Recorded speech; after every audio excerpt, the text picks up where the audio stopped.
waxaan soo dhaweynayaa islaax xubin guddidaasi ka mid ah waa doctor Axmed Aadan oo buuxane ku magac dheer doctor buuxane ayaan isna siin doonaa insha Allah waxoogaa tafaasiil bal ilaa iyo hadda hawshoodu halkay daarantahay iyo sida ay u shaqeynayaan insha Allah. Assalaamu alaykum wa rahmatullahi wa barakaatuh. madaxda qaranka ugu horeeyo madaxweynaha jamhuuriyadda madaxweyne ku-xigeenka golaha wasiirada maayirka iyo golaha deegaanka maama adna iyo ganacsatada xoogga badan ee dalka ka shaqeysa iyo bulshaweynta kale naga soo qayb gashay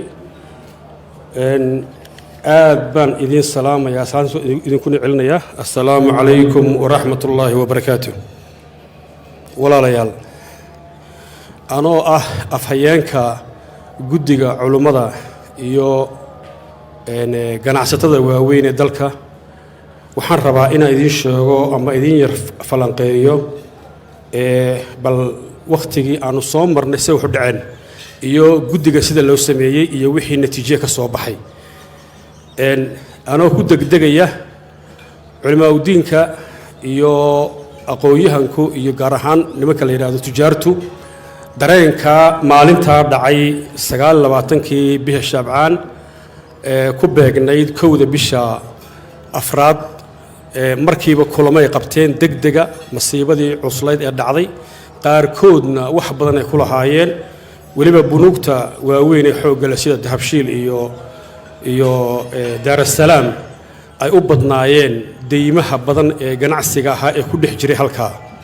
haddana ma aanay fariisan shirradooda ay qabteen anaga kulankana loogu yeeray runtii waxa mucjiso ahaa marka aan soo galay waxaan arkay odaygii weynaa ee Dahabshiil oo fadhiya oo Cabdirashiid dhinaca ka soo fadhiyo Telesom Cabdinaasir Aadan soo fadhiyo Cabdikariim Maxamed soo fadhiyo Cabdirashiid yani milkiilayaashu ugu xoog badan dalka Omar wakiil soo fadhiyaan ishraa'igii waaweyn soo fadhiyaan markaan nimidna baa leeyahay waxaan doonaynaa inaan gurmano waxna qabanno dibadeedna guddi bay meeshii ka kawaneen guddigii baa la dhisay yani cid ka maqnaday way yareyd guddi waxa la dhisay 21 xubnood ka kooban dibadeedna waxa la yiri qaabkee baynu hantida u guri karnaa aynu gurmadka dadka walaal dhibaatoobay aynu wax ugu sameyn karnaa dibadeedna waxaanu bilownay markaa qorsheyntii kulamo isdaba jooga caawa maanta bishu waa 8 caawa 9 cisho waxay ahayd maalintii saddexaad baanu kulanka bilownay maalintii labaad waa la bilaabay laakiin dhismaha maalintii saddexaad baa la sameeyay ilaa maanta oo 5 cisho ka soo wareegtay subax galab iyo habeen guddigaasi way fadhiyeen waxayna qorsheynayeen wixii la yeeli lahaa waan sharaxi doonaa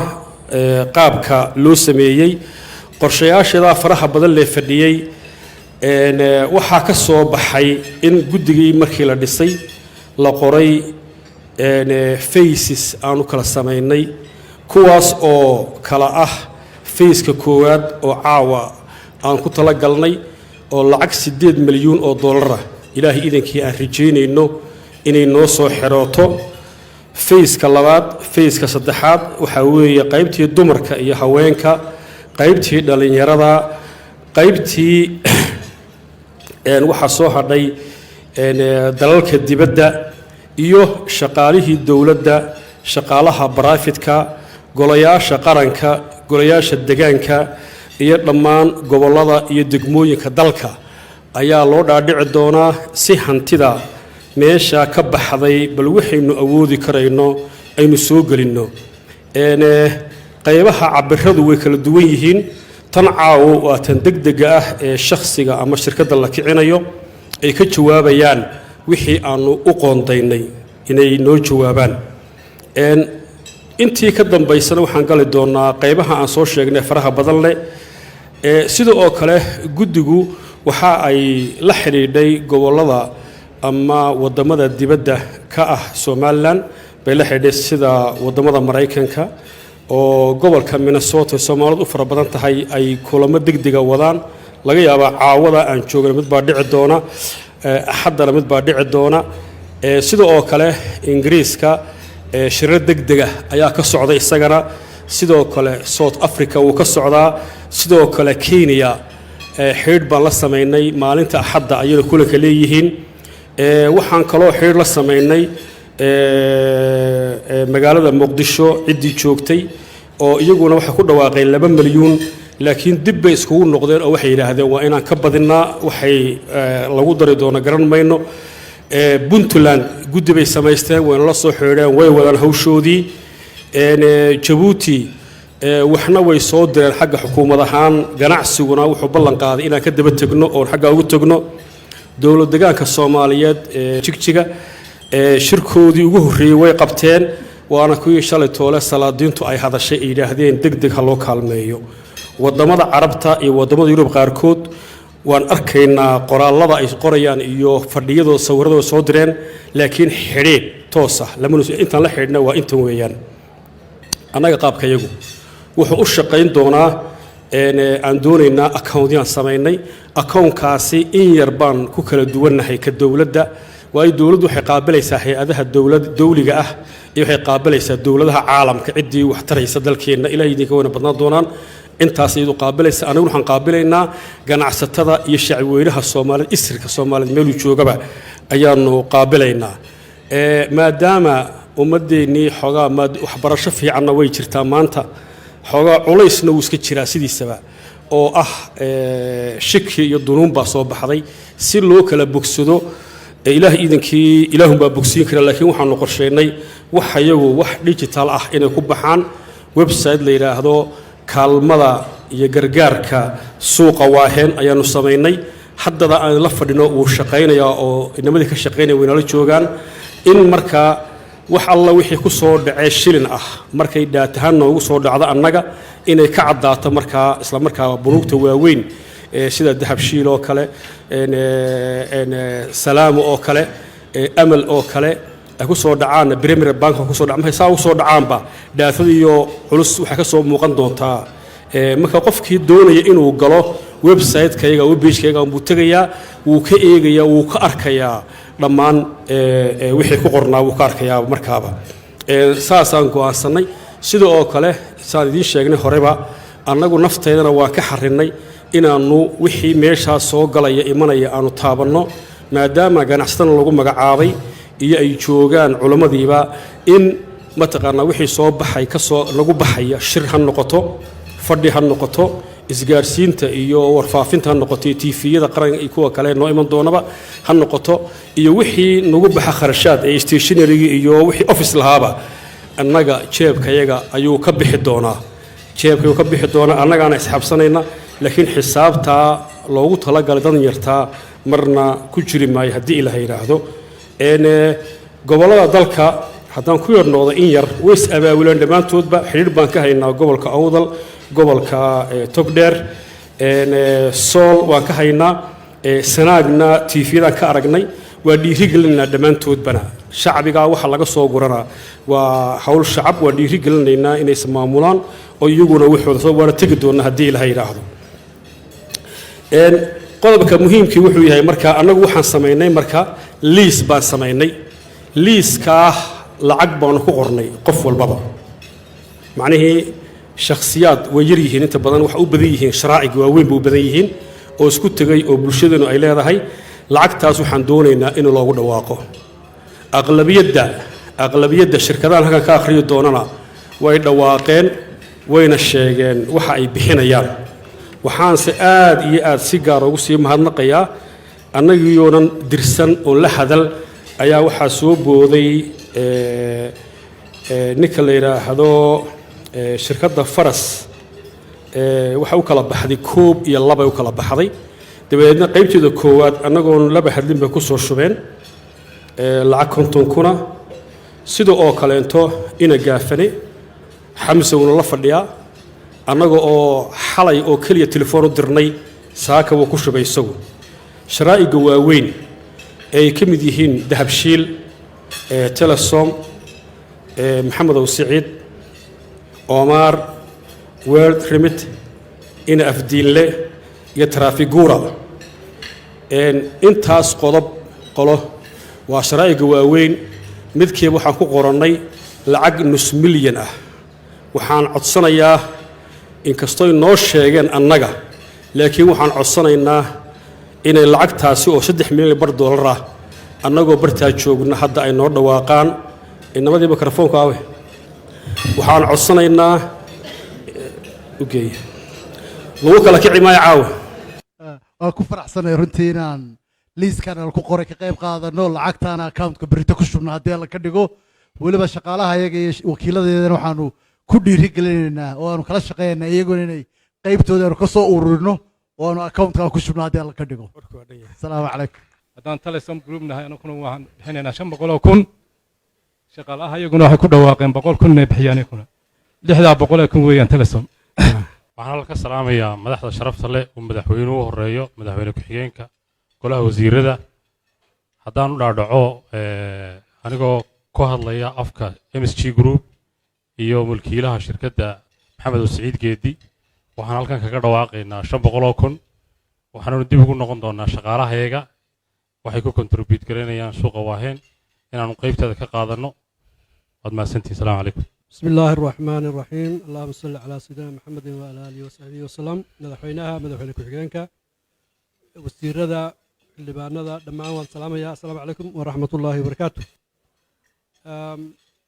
shirkadda Omar International iyadoo ka qayb qaadanaysa dhibaatada dhacday oo hormoodna ka ah shirkadaha hormoodka ka ah wadanka ka ah waxay ku yeeboohaysaa 500,000 oo dollar oo naga diyaara inaan xisaabta ku shubno haddii alla yidhaahdo assalaamu calaykum waraxmatullaahi wabarakaatu waaye shirkadaha toddobada ah waxaa ku qoran midiiba 500,000 waana 3 milyan bar weeyaan inta kale degdeg baan u yeedhinayaa inta kale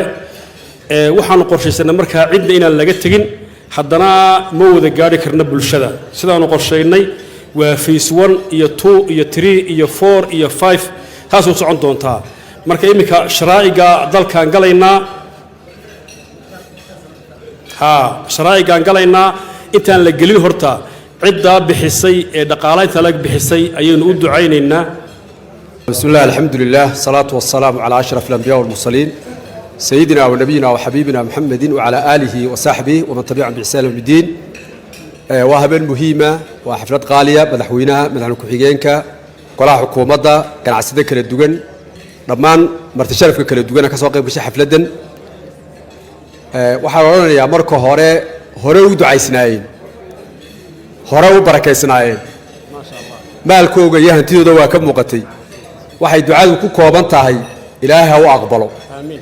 Allah ha u aqbalo aamin meeshay ka soo saareen wax ka khayr badan Allah ugu bedelo ha ahaadaan kuwii jira weligood intii adduunyada jirta insha Allah ee walaalahood barbar taagan ee caawiya ee kaalmeeya cidda ka xanuunsanaysa caafimaad Allah u siiyo reeraha iyo xaasaska Allah u hagaajiyo ubadkii caruurta Allah u hagaajiyo dalka Allah inoogu hagaajiyo meesha ugu muhiimsan oo ugu qiimo badan oo jannatul firdawsa kuwii ku dhex mushaaxa ee ku dhex noolaada ilaahay uga dhigo allana ha u aqbalo doctorku waa mahadsan waxaan ku yar degdegi markaa sheekhan ku soo celin doonaaye inaan liiska kale sidaa u akhriyo cid walba waxaan ku qoondaysanay waxaan ka bilaabayaa jaamacadaha dalka oo aad u fara badan wasiirkiina wuu nala joogaa markhaati buu ka yahay waxa weeyaan 200,000 oo dollar shirkadda adco cali aadan baradho iyo cali waraabe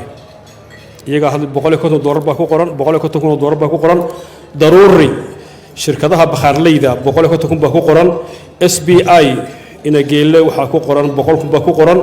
alxarbi waxaa ku qoran $100,000 sombaw waxaa ku qoran $100,000 al-ikhwa waxaa ku qoran $100,000 salma group waxaa ku qoran $100,000 AFG waxaa ku qoran $100,000 barwaaqa badbaado group waxaa ku qoran $100,000 safa group waxaa ku qoran $100,000 baxsane waxaa ku qoran $100,000 indhabirta waxaa ku qoran $100,000 cali nabadiid waxaa ku qoran $100,000 faraska oo isagu 1 iyo 2 kala noqday 1kii way bixiyeen 2ga sugaynaa $100,000 baa ku qoran 50 waan ka haynaa diwa group shirkadaha dawada kaalmaha shidaalka waxaa ku qoran 100,000 colaad isagu soo bixiyeyba oo imaaraadku joogay isagu soo dirayba 100,000 spare part companieska waxaan ku qornay 100,000 iskuulada gaarka loo leeyahay waxaan ku qornay 100,000 sidoo oo kale iskuulada publicana waxaan noogu qoran 50,000 waxaana mas-uuliyadda qaadi doona wasaaradda dhakhaatiirta ururka dhakhaatiirta 100,000 suuqa gobonnimo suuqa la mid ahaa 100,000 ururka warshadleyda 100,000 shirkadaha farnicherka 100,000 axmed cusmaan mindiq midhiq 100,000 shirkadaha qalabka dhismaha 100,000 sariflayaasha 100,000 waxaa ku qoran marka halka waa 2,900,000 halkaasina shirkadaha ay ka mid yihiin ina gaafane waxaan la jooga xamsana la jooga xamseere uu bixiyay lacagtii isagu 60,000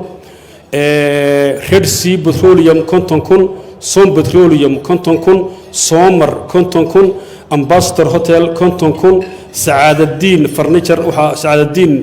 waxaa ku qoran 50,000 Sagal Jet waxaa ku qoran 50,000 Dar es Salaam waxaa ku qoran 50,000 Tubsan iyo Motherland waxaa ku qoran 50,000 Amal Bank waxaa ku qoran 50,000 Premier Bank 50,000 xawaalada Tawakkal 50,000 Star Group 50,000 Daryeel Construction 50,000 Som Properties 50,000 Maxamed Ibraahim Dheere 50,000 isugu soo bixiyeyba wuu soo diray maxamed ibraahim dheere wuu soo diray shirkadaha socdaalka ee gobolada iyo degmooyinka dalka 50,000 iskaashatada tawfiiq ee gaadiidleyda 50,000 iskaashatada Tawakkal ee gaadiidleyda xamuulka 20,000 dahablayaasha iskaashatada dahablayaasha Jawhara 25,000 halka waxaa inoo dhammaanaya liiskii guud baa inoo dhammaanaya ee soo qornay waxaan marka imika la wadaag waxaa badan marka waxaa iskaashatooyinkii xooga badnaa ururada mihnadlayaasha sida oo kale shacbi weynaha aan gaar lahayn oo dhan uu noo dhiman yahay shirka haweenkuna wuxuu dhici doonaa sida ugu dhaqsiyaha badan leh marka waxaan codsanaynaa cidda hadda joogta ee lacagta bixisay iyadna inay istaagto ay gacanta taagto si loogu duceeyo cidda kalena ay ballanqaadkii samayso si markaa idna loogu duceeyo ugu horreyn waan salaamayaa dhammaan marti sharafta ka soo qayb gashay xafladdan qaaliga maadaama xaaladda meesha ka jirta aanay ahayn mid waqti dheer qaadan karta waxaan go'aansaday in aan halkan ku bixiyo lacagtii qaadhaanka ahayd ee guddida nagu soo qortay oo dhan 60,000 adigoo matalaya shirkadda gaafani group maasha allah tabaarak allah lacagtaa la nagu qoray waanu bixinaynaa haddii aan la yidhaahdo marka aanu ku noqono xafiisyadii aanu isla shirkadda aanu wada tashanno maasha allah madaxweynaha jamhuuriyadda somalilan madaxweyne ku-xigeenka golaha wasiirada golayaasha qaranka dhammaan waxaan idinku salaamayaa salaanta islaamka assalaamu calaykum waraxmatullaahi wabarakaatu halkan waxaan ka jawaabaynaa codsigaa lanagu soo qoray oo 150,000 inaanu qaadanay iskula noqonano keeninana kolley anaa ka socda shirkadda SBI Coca-Cola waxaan kolley wakiil maan nahay markaa kolley insha Allah markaan isku noqono xafiiska aan ku noqdo lacagta la xukumay kolley insha Allah waan la wadaagi doonaa maamulka shirkadda ما شاء الله ما شاء بسم الله الرحمن الرحيم waanu qaadanay lacagtaynu ما شاء الله تبارك الله anoo ku hadlaya magaca shirkadda Sompower lacagta qaadhaanka ku soo qoray waanu bixinaynaa waxaan ku shubay doonaa akoonka guddida lacagta waanu aqbalay ayaguna lacag ayagu urinayaan iyaguna insha Allah taala soo shubi doonaan akoonka diraadi ما شاء بسم الله الرحمن الرحيم كل ملكيلي شركته isagoo ku soo socdo shirkadda safarkeeda ku soo baxay laakiin lacagta waan isla qaadanaa dib baan usoo noqonaa insha Allah soo jawaabna taana lagu soo qoray waan bixinaynaa maamulka baan dib ugu noqonaynaa insha Allah bismillaah alkariim bismillaah haddaan nahay safa group waanu qaadanay lacagta ما شاء الله dib baan isugu noqonaynaa insha Allah xafiiskaan dib ugu noqonaynaa insha Allah waanaanu soo diranaa haddii alla yidhaahdo anigoo matalaya ururka dawooyinka waanu aqbalay qoondadaa nagu soo qoray insha Allah waana bixinaynaa ما شاء الله marka hore ilaah baa mahadle marka labaadna madaxweynaha jamhuuriyadda Soomaaliland iyo madaxweyne ku-xigeenka iyo wasiiradiisa golaha wasiirada martishada meesha wada fadhida aad iyo aad baan ugu mahadcelinayaa shirka la isugu yimid wanaagga insha Allah ku aslaaxiyo ما شاء الله sidaa aad soo xukunteen guddida kaalmaha haddaan nahay baroodi jeex waanu qaadanay wixii aad nagu soqoteen ما شاء الله تبارك السلام عليكم ورحمة الله وبركاته intaa waxaan ku rakinaynaa in sheekhu duco dhuuxooda gaadhay inuu duceeyey ilaah idinkii الحمد لله والصلاة والسلام على رسول الله وعلى آله وصحبه وسلم تسليما كثيرا إلهي سبحانه وتعالى ما هذا الله سبحانه وتعالى كلن كان قيمة بدن سوكن كاني الله إن وافتشيه إن أكل النوع عاونتا وقرمتك يتاجرد ولا لهني لبعضها نقود العادة كوابستي سوق قبتي سيدي هور الله ينوغو الشاقي حولها إلهي بالي قفك هينا إلهي باسيي اللي سينا وحو عمري دادك مالو باهن كالمو باهن إن مالك لقى عاوية واتوهم من مال الله الذي أتاكم بولي الله سبحانه وتعالى مالك إلهي ويدسيي وحكسيي رسول كانوا عليه الصلاة والسلام حديث آد الله يا بدن وأي تاي دقيه إنه إني مقلام بو كيري مالك هي نعمة إلهي دتك غار كود وسيي وعلى رسولك عليه الصلاة والسلام دتك غار كود بو إلهي ونعمة ومال يحول وسيا ساي دتك وهو أنفعان هدي مال كود الشقة ساي كقبتان دتك يكون أنفعان إلهي سبحانه وتعالى نعمة سوء الصقا وكرديا وانو بركيا hadday ku anfici waayaan oo shaqada ilaahay ugu talagalay xoolaha inay ku qabtaan ay ku qaban waayaan ilaahay nicmadaas uu ka wareejiyaa kuwa kale ayuu ku wareejiyaa inta maalkooda dadka ku anfacaysa inta hadda ku dhawaaqday inta ku dhawaaqi doonta inta gurmadka ka qayb gali doonta meel kasto ay joogaan waynu ducayno waxaan leenahay ilaahay nicmadaas idin siiyay ilaahay idin sugo ilaahay nicmadaha idin sugo masaa'ibtiyo balaayooyinka ilaahay idinka ilaaliyo ilaahay kayda aakhiraha idinka dhigo ilaahay diinta dadnimada sharafta awlaadda dumarka iyo maalka intaba rabbi subxaana wa tacaala idinku ilaaliyo ilaahay subxaana wa tacaala sida nebigiisu inoo sheegay sanaa'icu lmacruuf taqi masaarica suuq ixsaanka iyo samafalka qofku uu sameeyo ilaahay wuxuu kaga ilaaliyaa masaa'ibta iyo dhibaatooyinka mid masaa'ibta iyo dhibaatooyinka ilaahay idinkaga ilaaliyo ilaahay idinka dhigo ilaahay idin barakeeyo nebiga inoo sheegay calayhi salaatu wasalaam waa ballanqaad aynu haysanno wamaa naqasat sadaqatu min maal sadaqadu maalka waxba kama dhinto waaqicana waynu ku aragnaa oo dadka had iyo jeeraale infaaqa badan xoolahooda bixiya sadaqadaysta ku samafala dadka ku anfaca waynu aragnayoo xoolahoodu marba mara ka dambaysa way sii kordhaano way siyaadaan ilaahay idiin siyaadiyo rabbi subxaana wa tacaala waxaynu ka baryaynaa hawshaasi aynu u kacanay inuu nagu guuleeyo dhammaanteenba quluubteennana ilaahay uu ka dhigo mid midaysan ilaahayna subxaana wa tacaala tusaale fiican baa tiine arrin walba tusaale fiican ha idinka dhigo intiina ku dhawaaqday maalka hoosna waa loo bixin karaa si muuqatana waa loo bixin karaa laakiin qofka si muuqata u bixiya iyadoo niyadiisu ay wanaagsan tahay oo ujeeddadu ay tahay inuu ilaahay daraaddii u bixiyo dadkana tusaale uu ugu noqdo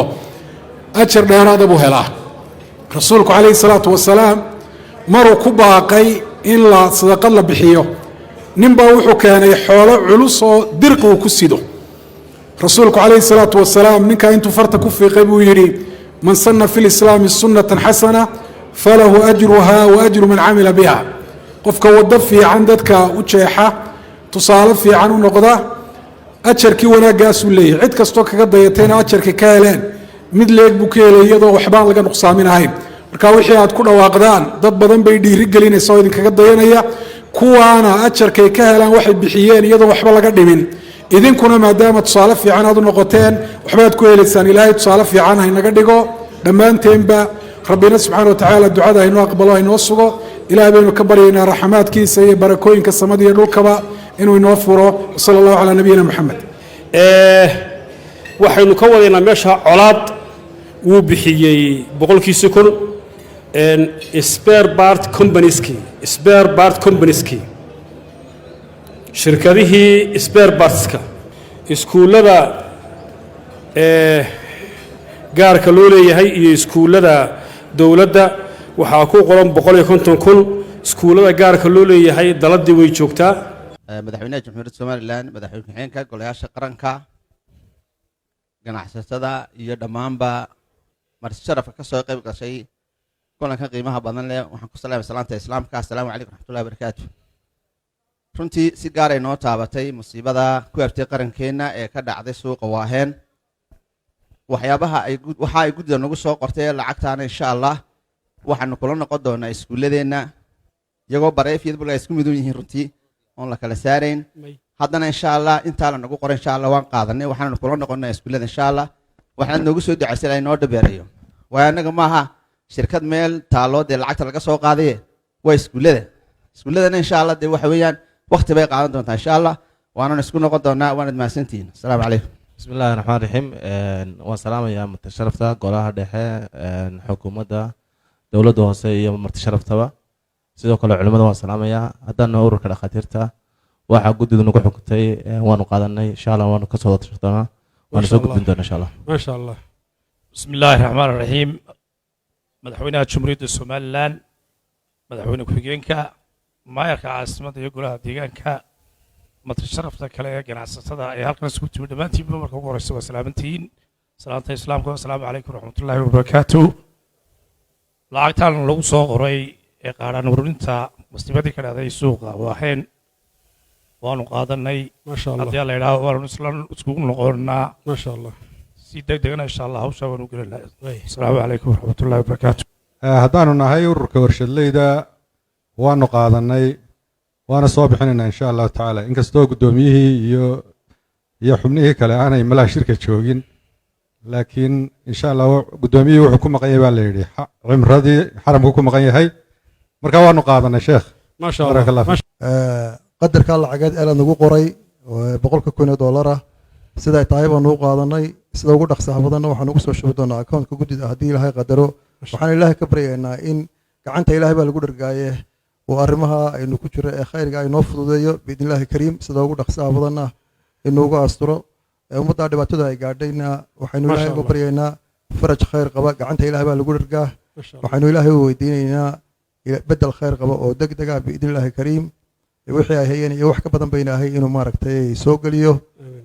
shacbi weynaha somalilan guud ahaan ganacsatada halkan fadhida iyo dowladda maaragtay iyo maamulka guud ahaan golayaasha qaranka ee iyaguna halkan fadhiya isku xilqaamay iyo weliba guddida labada ah ee maaragtay isu daba joogta hawshan inay wax ka qabato iyagana waxaanu leenahay miisaanka xasanaadka ilaahay ha idinku daro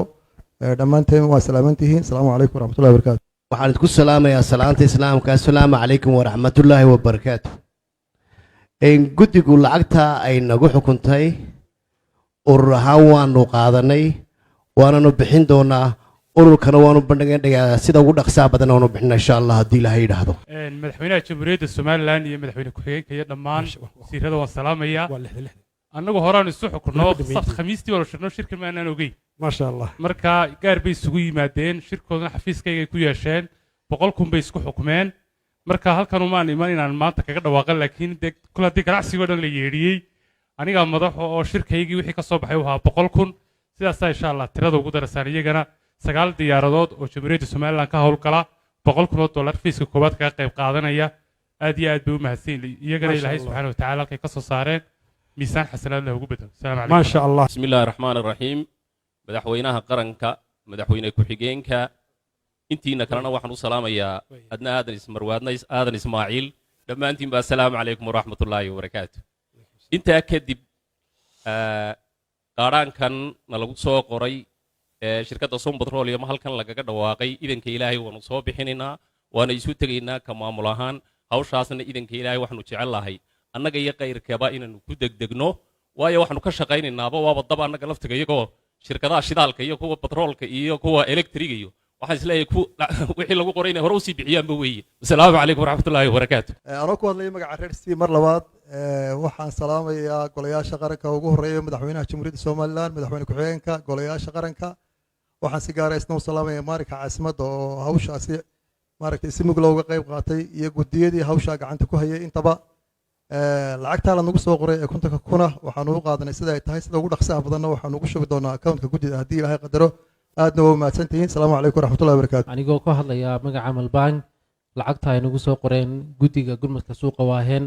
waanu qaadanay ka maamul ahaana waan isku noqonaynaa aad iyo aad u mahadsantihiin madaxweynaha jamhuuriyadda somalilan madaxweyne ku-xigeenka golaha wasiirada maayirka iyo maayir ku-xigeenka culimada iyo ganacsatada dhammaantiin assalaamu calaykum waraxmatullaahi wabarakaatuh haddaanu nahay star group lacagtana lagu qoray waanu qaadanay waanu bixinaynaa insha allahu tacaala tii tanu lagula hadhi lahaa maahee insha allahu tacaala inta kalena dee way bixin doontaa ilaahayna haynoo fuudeeyo idinkana ilaahay ajar iyo xasanaad ha idinka siiyo asalaamu calaykum waraxmatullah bismi illaahi raxmaan raxiim way ka soo gaari waayeenoo magaaladay ka maqnaayeen waan u aqbalay baryeel iyo khadar ambasadorba labada baana ka wakiil khadarna ad u aqbashay maasha allah haddaanu nahay ururka dahablayaasha iskaashata jawhara lacagtaana lagu qoray waanu qaadanay sida dhaqsahana ugu dhaqsaha badan usoo bixinaa insha allahu tacaala asalaamu calaykum waraxmatullahi wabarakaatu maasha allah tabaaraka allah liiskii halkaasuu inoogu dhammaaday waxaa inoo hadhay in loo duceeyo ducada anaa qaadanaya dembigooda allaha dhaafo dhammaan ciddii hanti maanta inoogu yabooda iyo cidda kaleba dembigooda allaha dhaafo intoodii dhimatay allah u naxariisto inta noolna ilaahay subxaana wa tacaala wanaag iyo baraka iyo khayr allaha siiyo ilaahay subxaanahu wa tacaala meeshay ka soo saareen iyo meel ka fiican allah ha u geliyo waxay soo saareen wax ka badanna allah ha u geliyo maalintooda aakhiriya maalintooda adduunyana allah u barakeeyo nimayahow haddaba gebagabadii annaga xagga iyagii guddigii waan soo gebagabaynaynaa inkastoo oon reer galbeed ahoo gabayga layga fiican yahay haddana tanoo kale markay joogto waa tii uu yidhi bowlada markii aan ka jabay iyo boqonka taaggiisa